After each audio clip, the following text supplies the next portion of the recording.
UFOs are real, burgeoning, and not going away.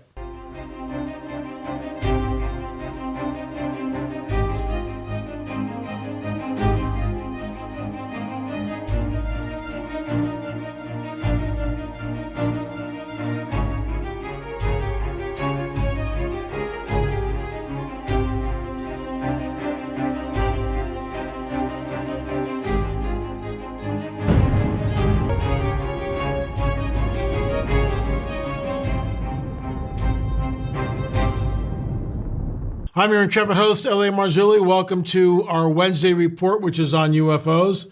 I think you'll find this one interesting, but first, a word from our trusted sponsor. Excess belly fat has been deemed the most dangerous fat of them all, as it's linked to so many health issues.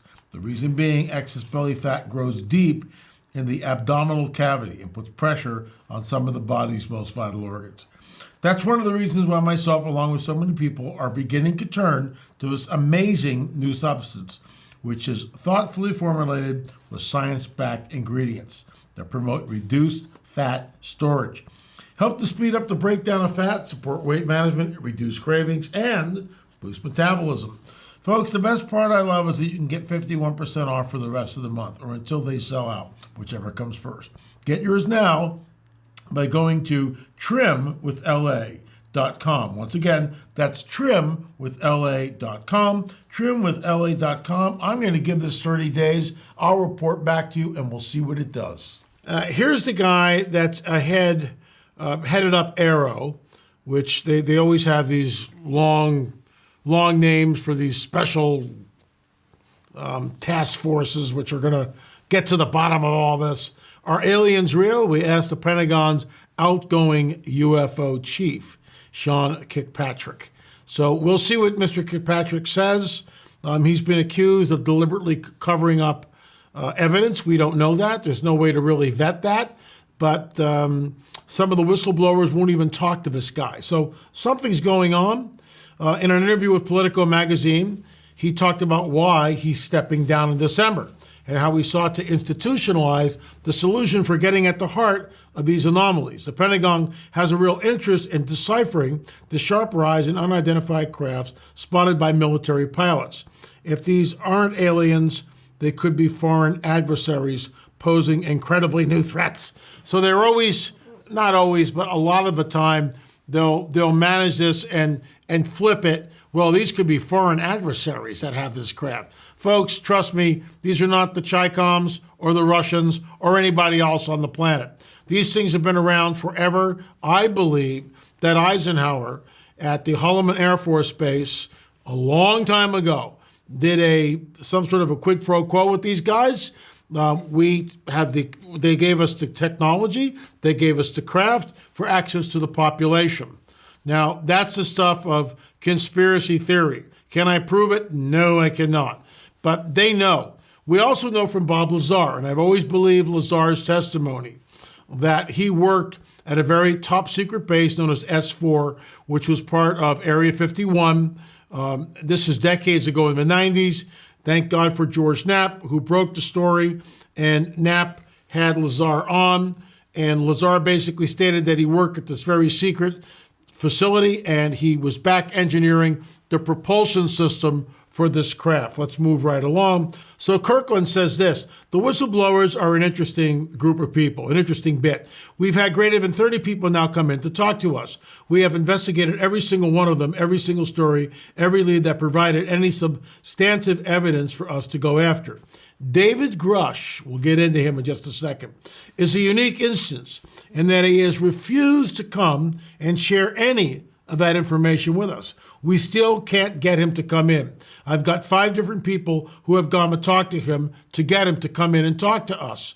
And the answer has always been everything from we're not cleared to it would jeopardize his whistleblower protections to why can't we just go get the information that he shared from the IG. It's every excuse that I have heard why not to come in. So Grush is not going to come in and sit down with Kirkland. He just won't do it. And that's been a challenge because now here we are. We're about to put out volume 1 of the historical review, which I believe captures most all of the people that he's spoken with, but I can't say that 100% because I can't hear what he thinks he has. If he has evidence, I need to know what that is. So what's amazing here, and when I reported on this last week with the congressional hearing, nobody's getting any information from basically the deep state who controls this. There is a group of people that control the narrative. There's no doubt about that, folks. If you watch our show from last week, you'll hear it. I'm quoting it, and I'm quoting these people verbatim, quoting the congressmen, the congress people who state on the record that they won't even tell us, who to talk to. We can't even get to first base. This is where we're going. So, are aliens real? The question is asked. Kirkpatrick answers, that is a great question. I love that question. Number one, the best thing that could come out of this job is to prove that there are aliens, right? Because if we don't prove there are aliens, then what we're finding is evidence of other people doing stuff in our backyard, and that's not good. So this is the old Texas two-step, as it were. What's happening is it's deflect, deflect, deflect, and once again, he's talking about the threat. So if it's not aliens, then it must be the Chi-Coms or the Russians or some other, government out there that's got this technology. Oh my gosh, they're going to attack at any moment. I love this next answer. From a scientific perspective, the scientific community will agree that it is statistically invalid to believe that there is not life out there in the universe.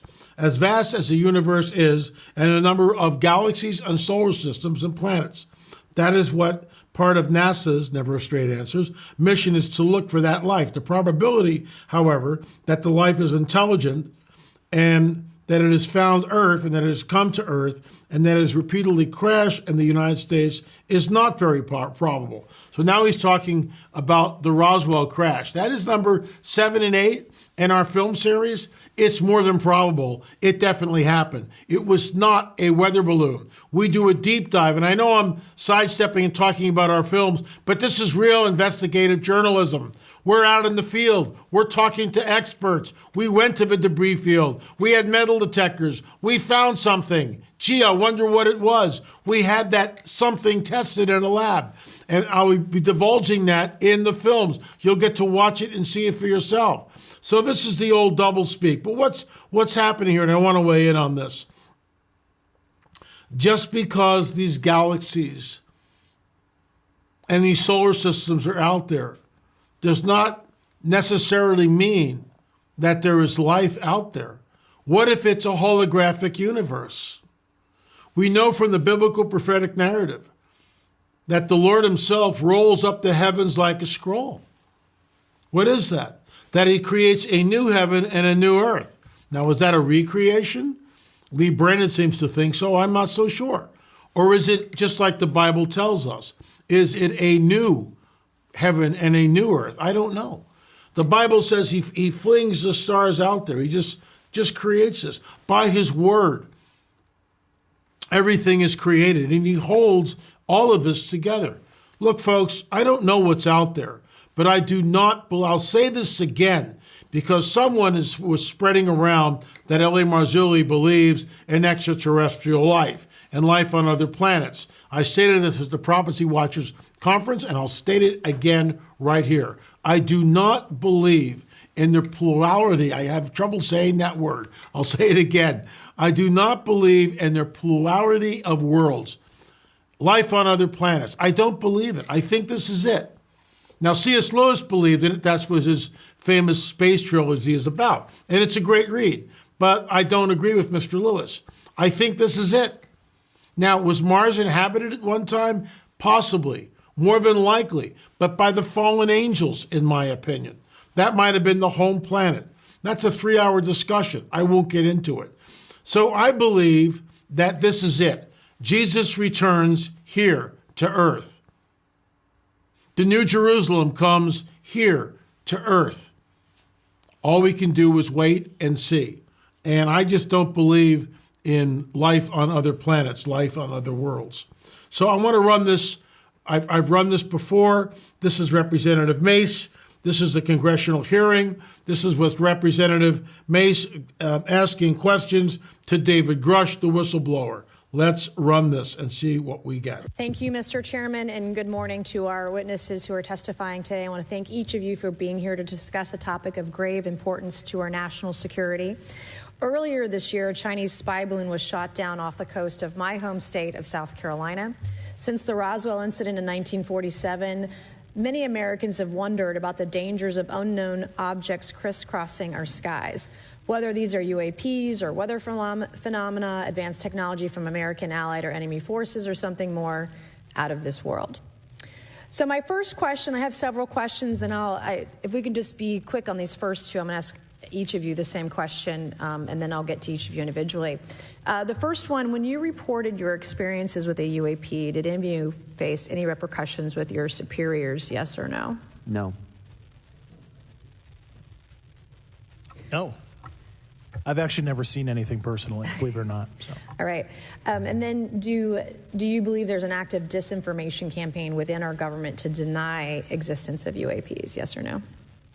I don't have an answer to that. As previously stated publicly, yes. I think previously with like Project Blue Book, yes, but currently I don't speak for the United States government. Okay, thank you.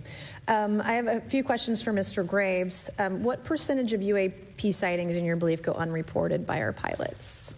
This is an approximation based off of my personal experience speaking with a number of pilots, but I would estimate we're somewhere near 5% reporting, perhaps.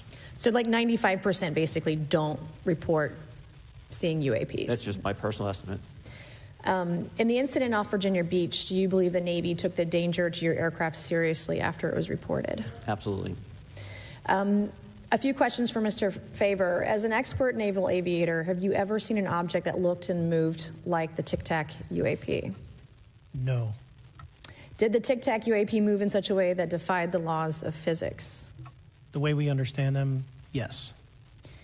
Many dismiss UAP reports as classified weapons testing by our own government, but in your experience as a pilot, does our government typically test advanced weapon systems right next to multi-million-dollar jets without informing our pilots? No, we have test ranges for that. It took over 15 years for your encounter with the Tic Tac to be declassified. Do you feel there was a good reason to prevent lawmakers from having access to this footage? No, I just think it was ignored when it happened, and it just sat somewhere in a file. Never got reported. In a drawer. It happens a lot up here. Shocker. Mr. Gresh, a couple of questions for you too, sir, this morning. What percentage of UAPs do you feel are adequately investigated by the U.S. government, of the 5% that are reported? I can only speak for my personal leadership over at NGA. I tried to look at every report that came through that I could triage. So. Do you believe that officials at the highest levels of our national security apparatus have unlawfully withheld information from Congress and subverted our oversight authority?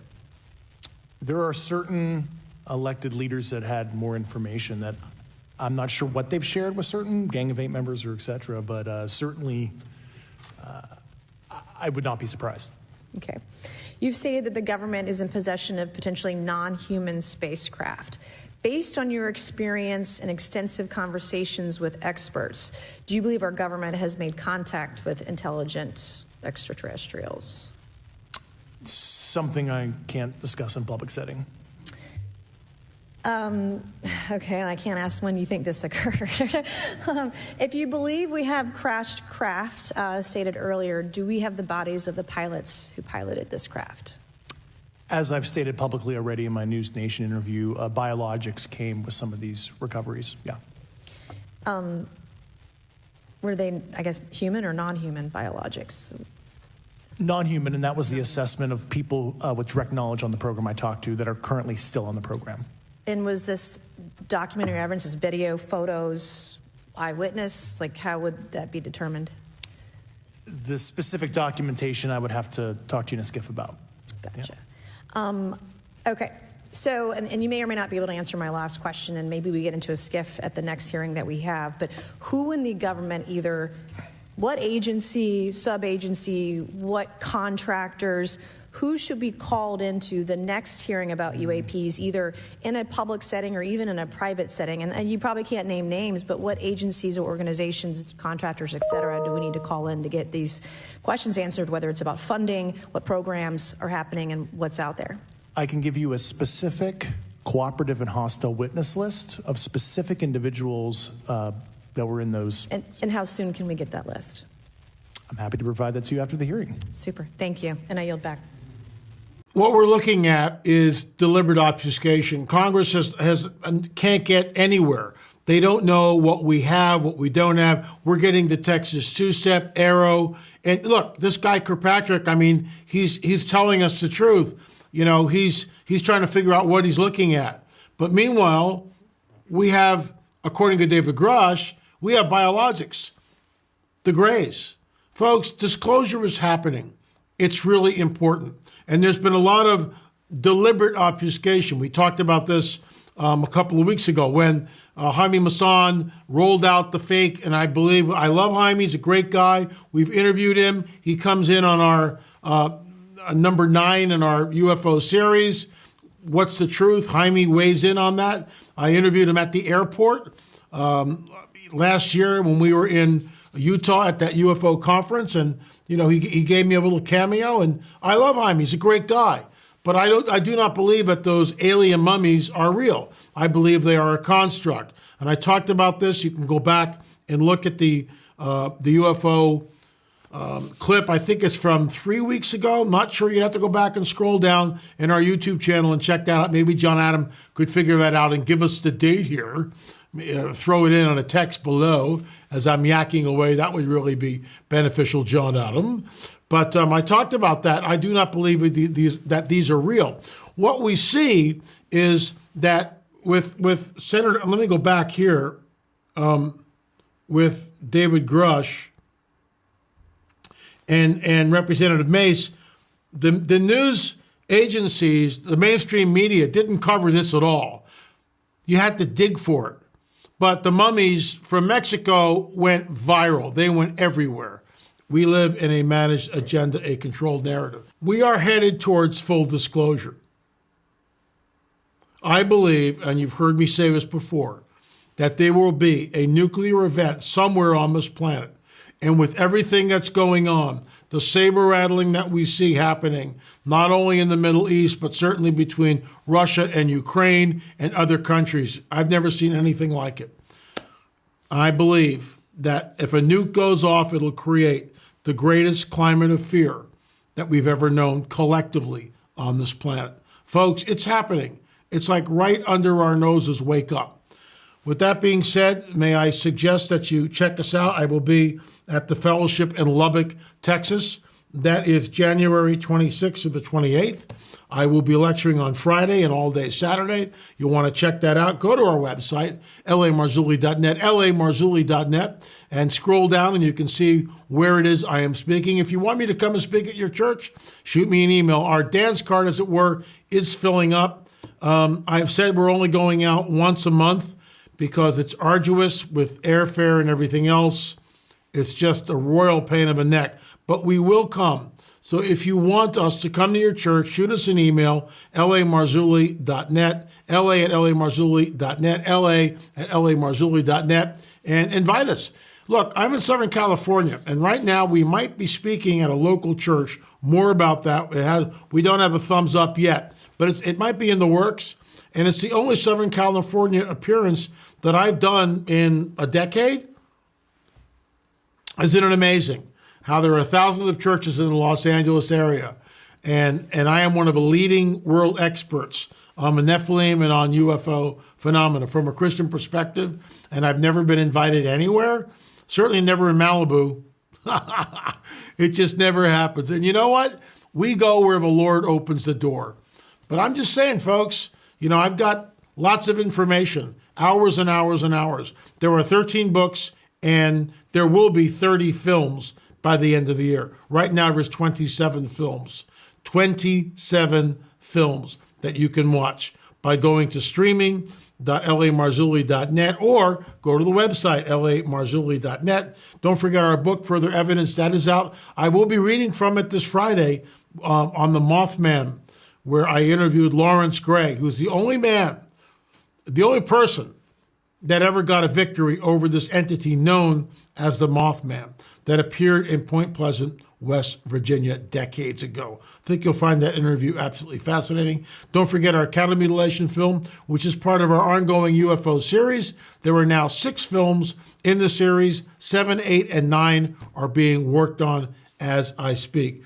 Thanks so much for watching, folks. Remember, UFOs are real, burgeoning, and not going away.